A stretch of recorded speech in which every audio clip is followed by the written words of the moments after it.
Welcome to the USS Silverside Submarine Museum, a museum dedicated to the efforts and accomplishments of the veterans who fought in World War II. The museum behind me is a 15,000 square foot facility. We are located at 1346 Bluff Street in Muskegon, Michigan, very close to Pier Marquette Park, and of course, right on the channel that connects Muskegon Lake to Lake Michigan. Currently, there is a course on World War II history being offered at the museum every Monday night from 6 till 9 p.m. Two instructors from Muskegon Community College have developed this course, and in cooperation with the college, the class is being offered here at the museum. Throughout the 15 weeks, each evening will have a different instructor, a different speaker, a different presenter with a specific expertise.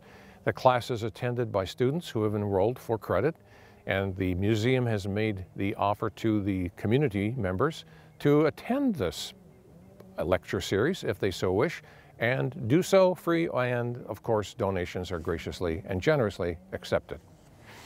The topics throughout the course, if I may read from the notes that I have about the course, began on January 7th with the topic of From Versailles to Munich, talking about the transition from World War I to World War II. Subsequent weeks covered the topics of the German Blitzkrieg, crushing Poland, England stands alone, Hitler's dilemma, Operation Barbarossa about Russia, Pearl Harbor, awakening the sleeping giant, the Pacific Theater, defeating the Desert Fox, and Muskegon, the arsenal of democracy. We invite you to come to the Silversides Museum on Monday evening, beginning Monday, January 14th, 6 p.m., to enjoy a very interesting evening about World War II history. Okay, as always, welcome you guys. Good to see you here on this another snowy night. That's part of what we have to deal with here in West Michigan. We got a great night tonight. We have lots of people for you to meet, to hear from, and of course, I think there's some invasion going on tonight. I'm not sure how that works. We'll figure it out. But tonight we want to start with Dr. Marczak, the director of the Silversides Museum. He's going to share a little bit about the museum's spot in the news this week. So Dr. Marczak, we're interested to hear about you and exactly what's happening with this museum.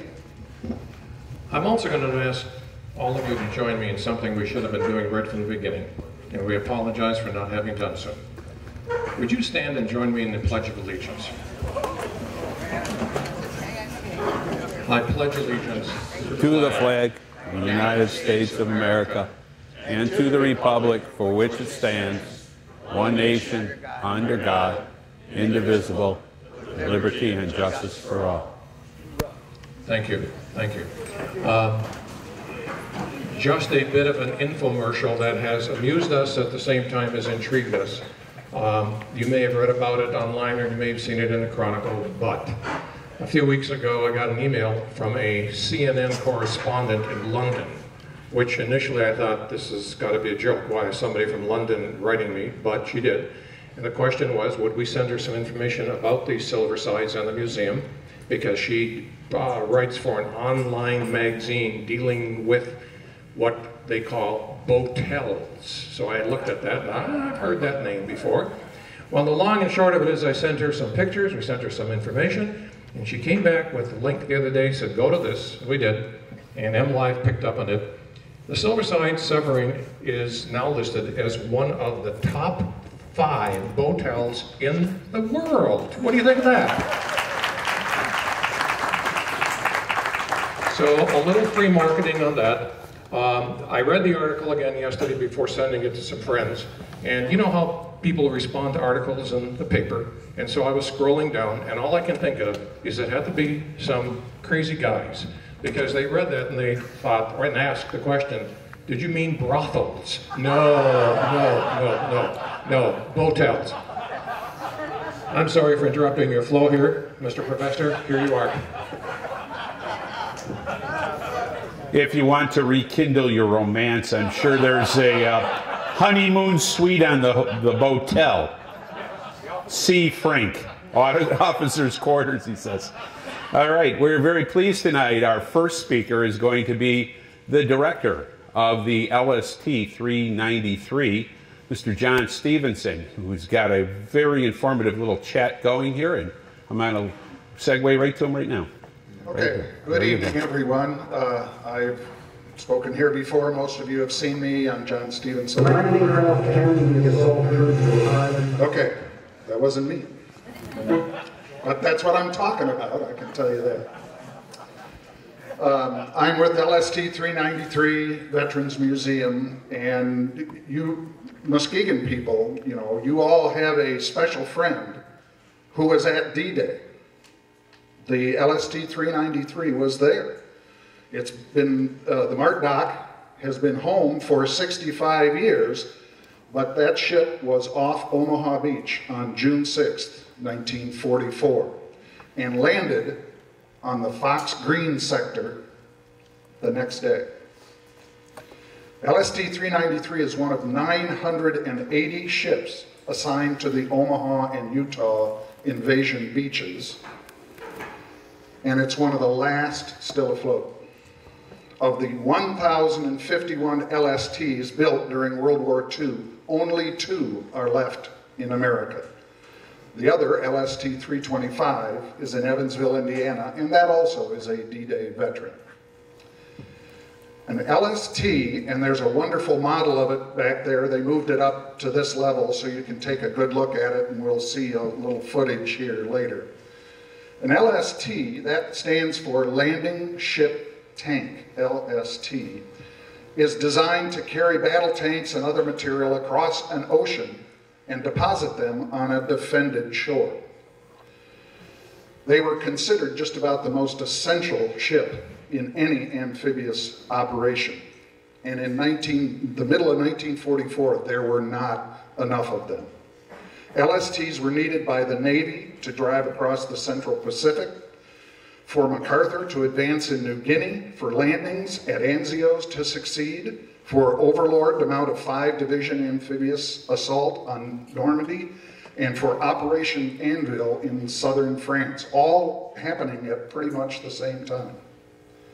Churchill got so frustrated, Winston Churchill got so frustrated with the shortage that he told a Secretary of War, the destinies of 2 great empires seem to be tied up in the same damn things called LSTs, of which there is a great shortage.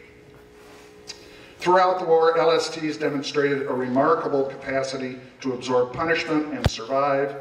With a top speed of about 10 knots, any of you who have ever been on a boat know that's not really a very top speed, and a flat bottom that causes dramatic rolling and even more dramatic seasickness. LSTs were sometimes called large slow targets, or in the Pacific, last ship to Tokyo. But they suffered very few losses. Only 26 were sunk by enemy action. LST 393 was built in Virginia and started her war career in the Mediterranean. She carried troops and tanks ashore at Sicily, the invasion of Sicily. She then went on to help with the invasion of Italy at Salerno, and then was sent to England to get ready for D-Day. And she was in Portsmouth, left Portsmouth on, I'm going to say June 1st. It was a few days before it happened, and was out amongst the fleet, and she was full of tanks. Sherman tanks, like I brought a model of Sherman tanks. We had a piece of a tread last week. She had 28 Sherman tanks on her tank deck. If you think of that ship and you see it at the Marczak, it is hollow, and you can fill it up with anything you want. It was designed to carry tanks, because that was the hardest thing to get ashore. It has a flat bottom, so you essentially fill it up with material, run it up on the beach, the ramp comes down in the front, and out comes all your material onto the defended shore. She made 30 round trips between Omaha, or Normandy, and England. I talked to a sailor who was on board at D-Day, and he said their second trip, they filled the tank deck entirely with 5-gallon cans of gasoline. He said, I couldn't even begin to count how many cans of gasoline there, tens and tens of thousands of them. And on the way back, she carried wounded soldiers and German prisoners. And he told me, as far as he knew, and we can't find any record otherwise, the only person that ever died on LST-393 was some of those wounded soldiers. And he said, those were the happiest Germans you'll ever meet. Those guys were so happy to be out of the war and still alive, and because they knew that after D-Day was worked, you know, they weren't going to win the war. So she went back and forth between England and France, then was assigned back to the United States. She was refitted, sent to New Orleans, and painted in the camouflage paint that you see now when you go by the Marczak downtown. People say, well, that's a funny paint scheme. Aren't all Navy ships gray? Well, she was gray at Sicily, at Italy, at Normandy, but she was assigned to help with the invasion of Japan. And that is Pacific jungle camouflage. And it is her last war paint. We've done the research, and that is authentically the last war paint that she had on. She was almost to the Panama Canal when they dropped the atomic bombs. No need to invade Japan. So turned around, sent her back to New Orleans, and quickly struck off the rolls and sold as Navy surplus, bought by Sand Products, which owns and runs the Marczak in downtown Muskegon, was brought up here. The bow doors, the ramp was pulled up, the bow doors were welded shut. She was painted, renamed the Highway 16. Any of you remember, before there was US 31 and before there was I-96, Highway 16, Airline Road, came all the way from the east side to the west side, and it was the main road, and it picked up again in Milwaukee, and so the freighter was a continuation of Highway 16. For about 30 years, she was filled with new cars from Detroit, went over to Milwaukee, off came the new cars, and then they filled her up with new AMCs from Kenosha and brought them back. So she was a cross-lake new car freighter. That lasted until the mid-70s. And one October, we have the logbook, they turned off the engines, winterized them, walked away, and never came back. And she has been pretty much exactly where you see her now since the late 70s. She's moved a few feet forward and back, but not very much.